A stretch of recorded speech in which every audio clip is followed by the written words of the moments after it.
Cet éveil, est-ce qu'il peut être provoqué?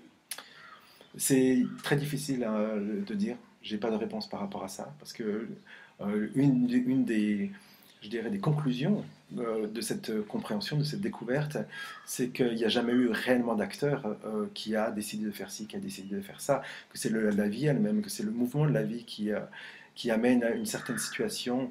Et je parle plus de personne, je parle de mouvement de la vie, de mouvement d'histoire en fait. Donc l'histoire Didier a morphé, s'est transformée en une espèce d'histoire magique qui a, dans lequel on peut rajouter différents adjectifs, on peut parler d'éveil, mais en fait ça ne correspond à rien parce qu'il n'y a pas eu, même s'il semblait qu'il y a eu une recherche, qu'il y a eu un effort, qu'il y a eu une vraie, un vrai, une vraie exploration par rapport à ça, la réalité c'était qu'au départ, je le prends plutôt comme des signes avant-coureurs que comme la cause même de cette transformation. Et parce que tout simplement, c'est que le centre qui serait là pour décider de faire ci, décider de faire ça, a été découvert comme inexistant. Tu mentionnes dans ton ouvrage le mot hallucination. Oui, Qu'entends-tu par ce mot? c'est très simple. On vient d'en parler. Quand on parle de la corde et du serpent, quand à un moment donné, la personne voit le serpent, on peut parler d'une hallucination. Parce qu'en réalité, l'interprétation mentale d'une réalité physique est différente de la réalité physique. Et donc, c'est tout simplement le fait qu'il y a une possibilité de peut-être, depuis notre naissance, à travers notre éducation, à travers nos différents liens sociaux, d'avoir halluciné à travers cette croyance, parce que c'était une croyance incroyablement profonde de la séparation. Didier, n'est-ce pas une manière commode de nier aussi bien les moments agréables ou désagréables de la vie telle qu'elle se déroule? Alors ce n'est surtout pas une négation, c'est au contraire, on parle d'une acceptation de la vie totale, c'est-à-dire dans tous ces moments très positifs et très négatifs. Et s'il y a une perte, c'est pas une perte d'intérêt du tout, bien au contraire, c'est tout devient suprêmement intéressant.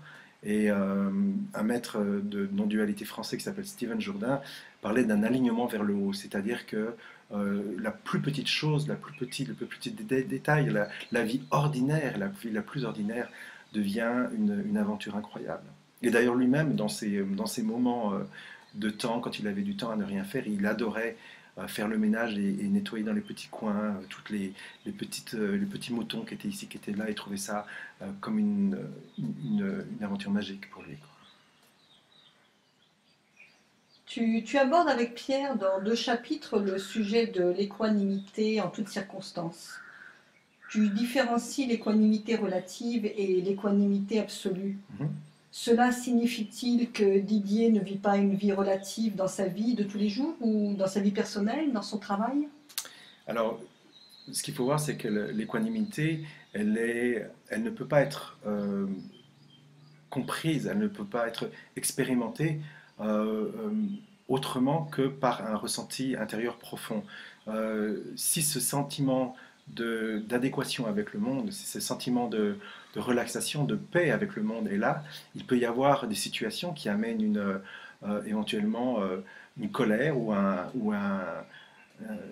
une prise de position très très particulière qui n'ont en aucun cas de possibilité de remettre en question cette paix ou cette relaxation. C'est juste la vie qui s'exprime d'une autre manière, qui peut être douce, qui peut être harmonieuse et qui de temps en temps peut être effectivement plus particulière et plus sauvage, pourquoi pas. Mais ce n'est pas en jugeant le comportement de quelqu'un qu'on peut savoir si cette personne est équanime ou pas. C'est à un autre niveau que ça se passe. D'accord. Et comment concilier du coup cette vie dans la phénoménalité de manière absolue sans devenir schizophrène? Alors, schizophrène voudrait dire deux choses. Voudrait dire qu'il y ait deux pôles, c'est-à-dire un pôle relatif et un pôle absolu, et une permutation en permanence entre les deux, une espèce de perte de contrôle, perte de point de référence, d'une certaine manière, de l'individu relatif et de cette compréhension absolue. Pratiquement, ça peut arriver, ça peut faire partie de la démarche, et qu'à un moment donné, il y a des moments euh, sur le chemin, sur ces chemins de compréhension, il peut y avoir des moments de- de- je dirais, de perte totale de points de référence et pourquoi pas de schizophrénie apparente. Mais la réalité, c'est que ce qui est rencontré au final, c'est justement l'absence des deux pôles, quoi. En fait, il n'y a plus qu'un seul pôle, et donc il y a juste une seule chose qui fonctionne, c'est la vie qui s'écoule d'une manière totalement unitaire, donc sans aucune possibilité d'en séparer une partie par rapport à une autre.